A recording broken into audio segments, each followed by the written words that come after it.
right? I'm very thankful for the opportunity to participate in this meeting, and I'm surrounded by some of the research staff at Vanderbilt, my colleagues, and also mentors, and of course our patients. So yesterday when I was during the dinner listening to all these testimonies and the points from some of the patients and the caregivers, I was very touched by one of them that described the symptoms of one of the patients as a ragdoll that is fighting gravity. And gravity for our patients with multiple system atrophy is a big problem because it significantly drops the blood pressure.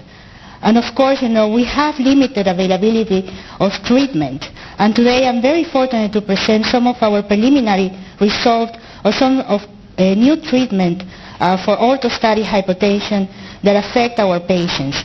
And specifically a new class of medication called the norepinephrine transporter blocker that we hope can help our patients to treat this particular problem. So these are my disclosures. And I will discuss a particular medication called Atomoxetine. Once again, it's an off-label drug use, which means not indicated, but we hope that we can change that. So what happens when the autonomic system fails? And that happens in multisystem atrophy. Our patients, of course, develop a range of symptoms such as dizziness, lightheadedness, fatigue, weakness. And they start upon standing and they improve after sitting down. And of course, in addition to that, in addition to these symptoms, we only ask our patients, just check your blood pressure, lying down, sitting, and standing, as Dr. Peltier mentioned, because with that, we can make the diagnosis of symptomatic orthostatic hypotension. So, and one of the questions that we always have is, why do we have to treat this disorder? There are so many things that affect patients with multisystem atrophy. And the answer to that is that if you don't treat that, then you increase the risk of fall of our patients. There are very, multiple studies that show that. And then impair the quality of life, of course, because you're not able to stand up, walk, and enjoy your hobbies. And also reduce your daily activities, impair your ability to think, to have your memory, to execute functions. And also, at some point, our patients are severely affected and they're wheelchair bound. So we thought very hard about what would be the best treatment for our patients with orthostatic hypotension, particularly our patients with multisystem atrophy. So when you stand up, you maximally activate the sympathetic nervous system. And the sympathetic nervous system, we call that the fight and flight response, that controls your blood pressure. And one of the ideal treatment is a medication that actually increases the sympathetic activity when only you need it, especially when you stand up. So, you saw this slide before. And at Vanderbilt, we spend a lot of time trying to understand the disorder, why the blood pressure falls. And the multisystem atrophy is unique in the way it affects the autonomic nervous system.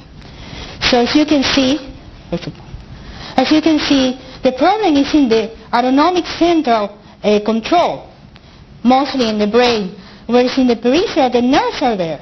The nerves are functioning. It's just that they cannot increase, the activity when you stand up. So one of the thoughts that we have at Vanderbilt was, let's focus on this, peripheral nerve. Let's see what we can do with this peripheral nerve in terms of increases your blood pressure and ameliorate the symptoms that are associated with the drop in blood pressure. So these sympathetic nerve findings, these sympathetic nerves, the way they work is by releasing a substance, the substance called norepinephrine. And norepinephrine acts in this blood vessel and squeezes them, it narrows them, and with that you increase your blood pressure. So we looked deeper in the connection between these particular neurons, and we found that when you stand up, you actually release this substance. This is a norepinephrine, you release it. So the question is, how can we keep these norepinephrine levels up? You have the nerve, you release it, but how can we keep it up? So we have this particular receptor here. This is a protein that actually clears off the norepinephrine. So you stand up, you release this, and then you clear that. And this is a continuous process. So we look very hard about what are the molecules out there? What are the class of medication that can actually block this particular receptor? And then we found that in small children with attention deficit disorder, you have a class of medication that actually block that. And that's how we start looking at this molecule called atomoxetine. And actually you release these norepinephrine levels, you uptake that, but when you block it, the amount of norepinephrine in that nerve connection increases. Now, we have a candidate medication, a candidate drug that can target that. The next question will be, well, would that translate really in a blood pressure effect? So one of the things that we did is we conducted a very simple study to prove that. So we have our patients, and these are 11 patients with multisystem atrophy. And what we did is we checked the blood pressure when they are seated every 5 minutes for 60 minutes. We knew, based on the characteristics of this medication, that peaks at 60 minutes, which means that the maximum effect is around that time. So one of the things that we did is we used the medication, atomoxetine here, and then we also used a placebo, which is a sugar pill. And we measure the blood pressure every 5 minutes. And as you can see, the upper number called systolic blood pressure increased in a time-dependent manner, mostly in patients with multisystem atrophy, those who have the nerve that releases norepinephrine that we block with this particular medication. So the next question is, well, we have a medication that increases blood pressure, right? But we want a smart medication, a medication that increases blood pressure when you stand up. So the next set of studies that we did, and we did it with 68 patients with autonomic failure, was to try to see if this medication, atomoxetine, actually has a better role in controlling the standing blood pressure compared to Myodrine. Myodrine is a medication that just squeezes your blood pressure, independent of whether you are seated or standing. It doesn't act on whatever is remaining in terms of your sympathetic nerve. It just increases your blood pressure. So in this way, we repeat the studies. We check the blood pressure every 5 minutes before we get the medication, but this time we ask the patient to stand up. We say, well, let's see what happens when you stand up. And then we ask the question, how your symptoms change. Are you less dizzy or not? So, and these are the results that we obtain when we look at the different, when we compare the different effects with the placebo, the sugar pill, with a medication that just squeezes your blood vessels, and with atomoxetine that we felt it really works mostly when the sympathetic nervous system is activated in a standing. So what we saw is that the change in blood pressure in a standing with placebo was minimal, of course. With Myodrine, you see an increase in blood pressure, but with atomoxetine, the increase was much, much higher. Okay? On a standing, which is, what you really, really want to do. So the next question was, well, does that have any effect on your symptoms? That really, it decreases your symptoms or not? And the answer to that was yes. When we asked the patient, well, are you less dizzy when you stand up?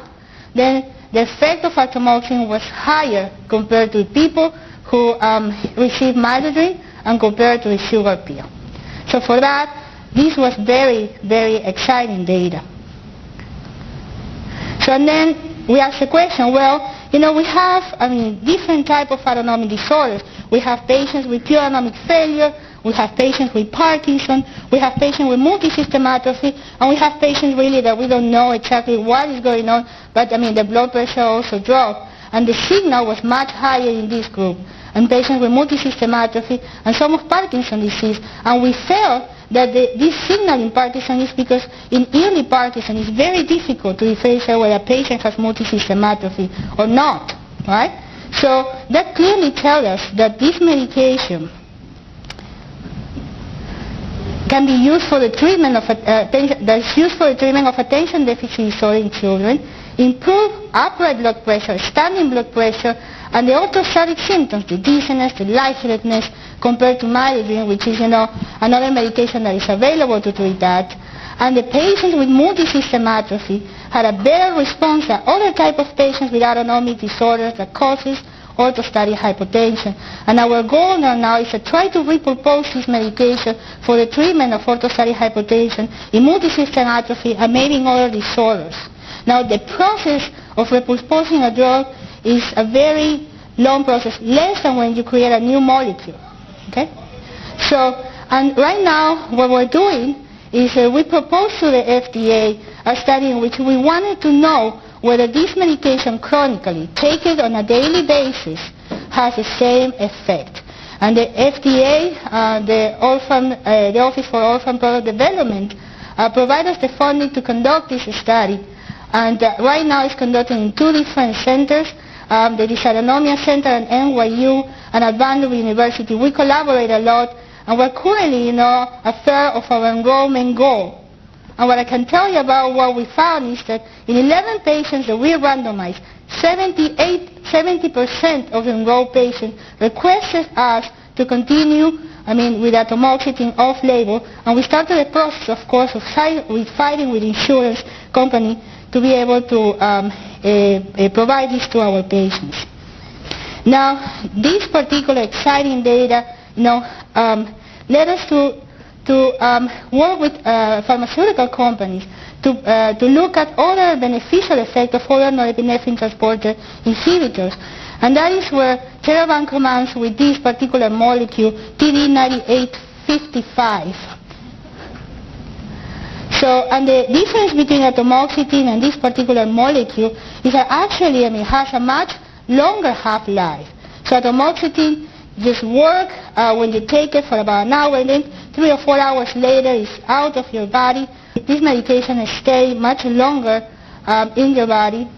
And there is another clinical trial right now that is conducted once again at Vanderbilt and NYU that is trying to determine whether this has a sustained effect on blood pressure and symptoms. And where both studies are currently enrolling patients. Now, this is, a 62-year-old female that was diagnosed with MSA 2 years prior, and she was unable to stand up. And as you can see, before the dose, 4 hours, 7 hours, 9 hours later, the duration of standing increased after taking this particular medication. So we hope that this medication, this particular molecule, can be treated patients with multisystem atrophy and orthostatic hypotension in the future. Now, future direction is, of course, to better understand the hemodynamic, which is the blood pressure and heart rate effect of this particular norepinephrine transporter blocker type of drugs.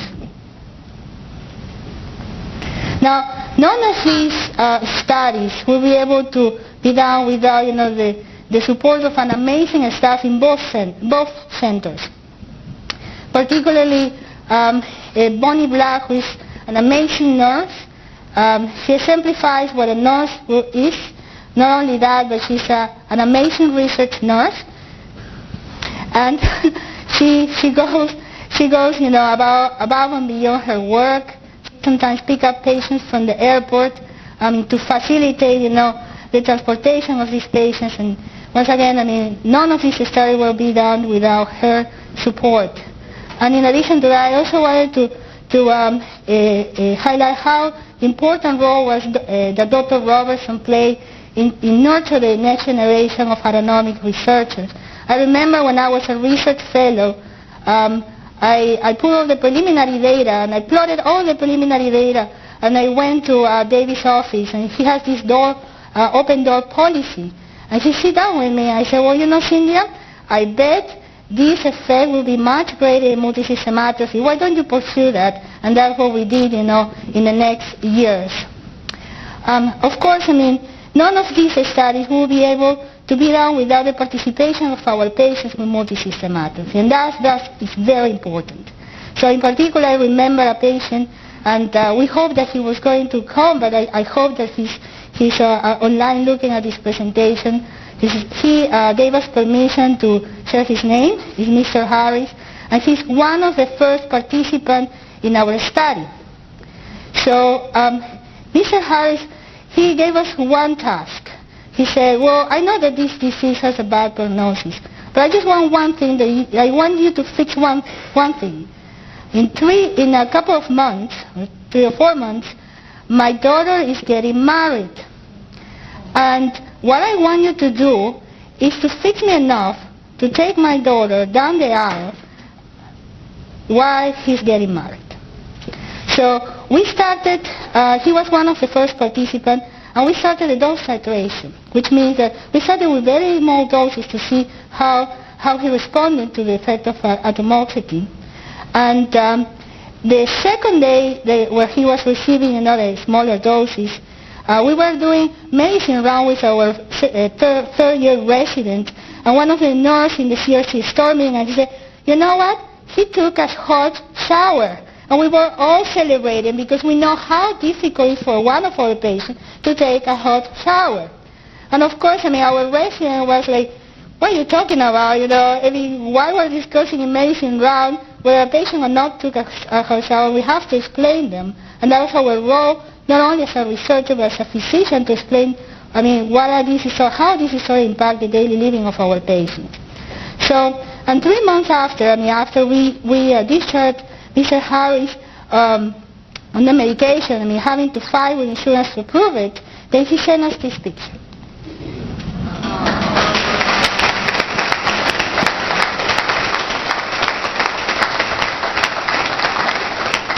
And she said to us, I not only walked her down the aisle, but I was able to dance with her.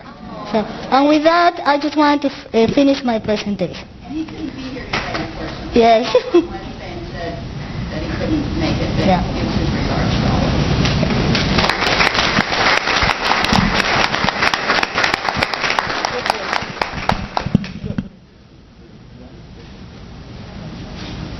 you. Great, so we're going to take a 10-minute break so you can fill up your coffee. We do want to say hi to some folks from Trinidad. We won't hold it against you for kicking us out of the World Cup. But just take a 10-minute break and we'll come back and then talk about motor symptoms and have your questions. Hey, by the way, some people left their notes on the tables. They're out at the registration desk. So if you're madly looking for some notes from yesterday's sessions, go ahead and stop by the registration table and hopefully you'll find your missing notes.